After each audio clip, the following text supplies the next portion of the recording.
സത്യത്തിൽ നീ കണ്ടത് ബാലചന്ദ്രനെ തന്നെ ആയിരുന്നു? അത് കൊള്ളാം. നമ്മുടെ മോനെ കണ്ടാൽ എനിക്കറിയത്തില്ലേ? എനിക്കത് വിശ്വസിക്കാൻ ഒക്കുന്നില്ലല്ലോ ലക്ഷ്മി. ആദ്യം എനിക്കും വിശ്വാസമായില്ല. സൂക്ഷിച്ചു നോക്കിയപ്പോഴല്ലേ സംശയം തീർന്നത്. ബാലേന്ദ്ര, നീ എവിടെ പോയിരുന്നു? ഞാൻ വർഷാപ്പിൽ നിന്ന് വരിക. നീ അമ്പലത്തിൽ പോയിരുന്നു? ഇല്ല, ഞാനങ്ങനെ അമ്പലത്തിൽ പോകാറില്ലല്ലോ. പിന്നെ നിന്റെ നെറ്റിയിൽ എവിടെ നിന്നായി ചന്ദനക്കുറി?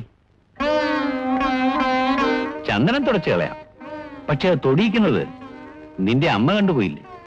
അതിനെന്താ ഒരു പരിഹാരം? ഡാ, നീ എങ്ങോട്ടാ ഓടുന്നത്? ഇങ്ങോട്ട് വാ. എടാ, ആ കോലത്തെ പെണ്ണും നീയുമായിട്ട് എന്താ? ചേടാ, ഇത് നല്ല ചോദ്യം. അവര് തമ്മിൽ സ്നേഹമല്ലെങ്കിൽ പിന്നെ ഇങ്ങനെയാണോ? ഇത് വെറും സ്നേഹമാണോ അതോ കല്യാണം ചെയ്യണമെന്നുള്ള താല്പര്യമാണോ? അത് നടക്കില്ല അച്ഛാ. അതെന്താ? ആ കോവിലവുമാണെങ്കിൽ ആകെ നശിച്ചു കിടക്കുകയാണ്. അച്ഛന്റെ ഇന്നത്തെ നിലയ്ക്ക് ഭയരപ്പാളി. എടാ, നിന്റെ തന്തയെന്ന് പറയുന്നത് ഞാനേ ഒരു സാധാരണ കൂലിപ്പണിക്കാരനായിരുന്നു. അറിയാവിടെ എനക്ക്? കോലോത്തി ഒന്ന് പെണ്ണി ചോദിക്കാൻ അന്നും ഇന്നും എനിക്ക് അർഹതയില്ല. എന്നാലും നിനക്ക് വേണ്ടി ഞാൻ ചോദിച്ചു നോക്കാം. തിരുമേനി സമ്മതിച്ചാൽ നിന്റെ ഭാഗ്യം. ഇന്ദുവിന് ഈ ജീവിതത്തിൽ ഇങ്ങനെ ഒരു ഭാഗ്യമുണ്ടാകുമെന്ന് ഞാൻ കരുതിയതല്ല. അപ്പൊ പിന്നെ സമ്മതത്തിന്റെ കാര്യം പറയണോ? എന്നാലും ഒരു തരി പൊന്നെങ്കിലും. ആ കാര്യത്തിൽ തിരുമേനി വിഷമിക്കണ്ട. കല്യാണം സംബന്ധിച്ചുള്ള എല്ലാ ചിലവുകളും ഞാൻ ഏൽക്കുന്നു. എനിക്ക് തിരുമേനിയുടെ സമ്മതം മാത്രം മതി. വേണ്ടേ? ഇത് ഈശ്വര നിശ്ചയമാ. അപ്പോ അത് മംഗളായി അങ്ങടങ്ങ് നടക്കട്ടെ.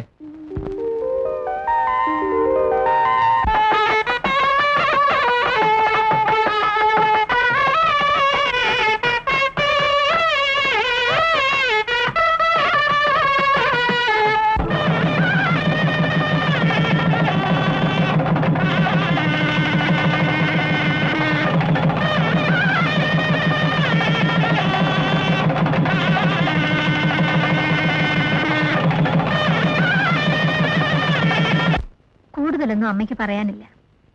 നിങ്ങളുടെ രണ്ട് കുടുംബവും എന്നും സ്നേഹത്തോടും ഒത്തൊരുമയോടും കൂടി കഴിയണം. ഇന്നു മുതൽ ഞാനും അച്ഛനും പഴയ വീട്ടിൽ കഴിഞ്ഞോളാം. അതെന്തിനാ അമ്മേ? നമുക്ക് എല്ലാവർക്കും കൂടെ ഇവിടെ താമസിക്കാം. വേണ്ട മോനെ, നമ്മൾ ഈ നാട്ടിൽ ആദ്യം വന്നപ്പോ താമസിച്ചത് ആ വീട്ടില്ല. ഞങ്ങൾ അവിടെ കഴിഞ്ഞോളാം. മുകളിലത്തെ നില രാജന്, താഴത്തെ നില ബാലന്. ഈശ്വരൻ നിങ്ങൾക്ക് നല്ലത് വരുത്തട്ടെ. ഇനി പൊക്കോളൂ.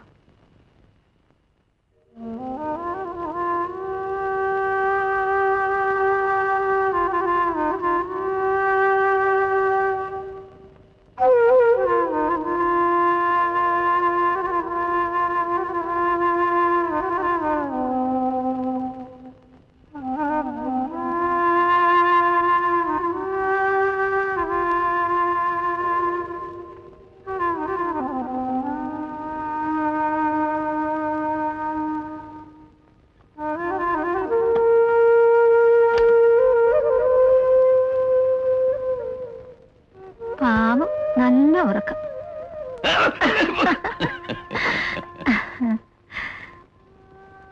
ലക്ഷ്മി, ഞാനൊരു കാര്യം ചോദിച്ചാൽ നീ നേര് പറയുമോ? എന്താ?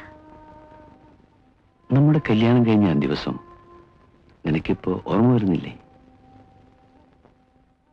എന്ത് ചോദ്യമായത്? നാണമില്ലല്ലോ. നാണമോ? ഇനിയോ? എന്തിന്?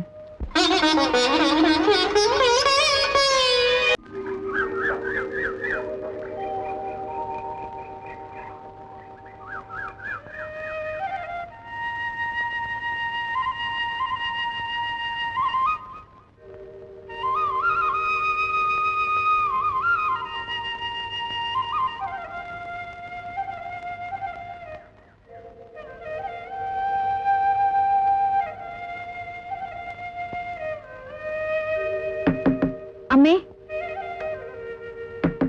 അമ്മേ, നോക്കണേ, പിള്ളേര് വിളിക്കുന്നു. പിള്ളേര് വിളിക്കുന്നേ. നേരം വെളുത്തത് അറിഞ്ഞേയില്ല.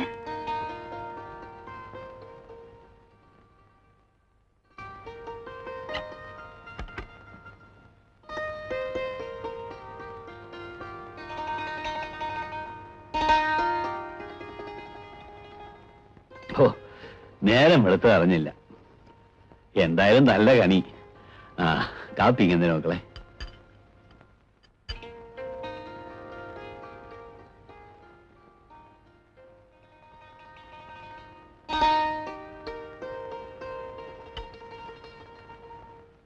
നീ എന്താടി നാണിച്ച് മൂലക്കയറി നിൽക്കുന്നത്?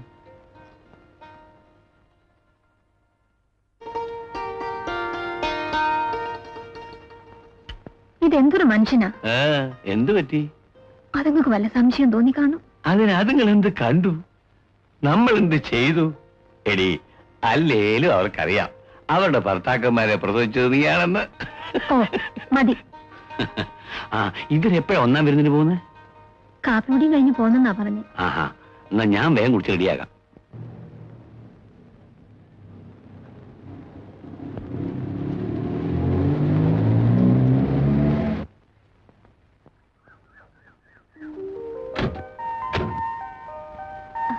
മോളെ വരണം. മാമോളെ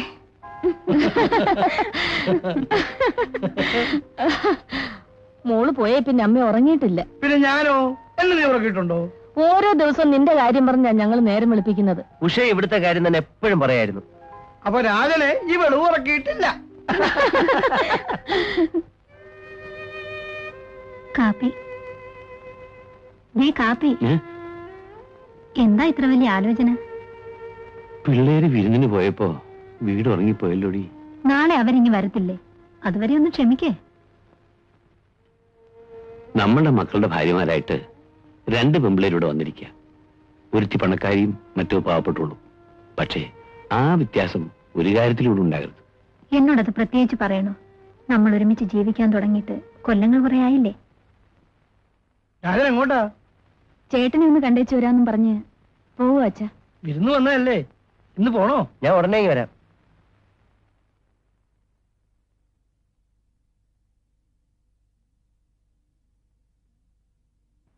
പിന്നെ ലഞ്ചിന് അച്ഛൻ ആരെയൊക്കെ വിളിച്ചിട്ടുണ്ട്. നേരത്തെ ഇങ്ങ് വരണേ. ഓക്കെ.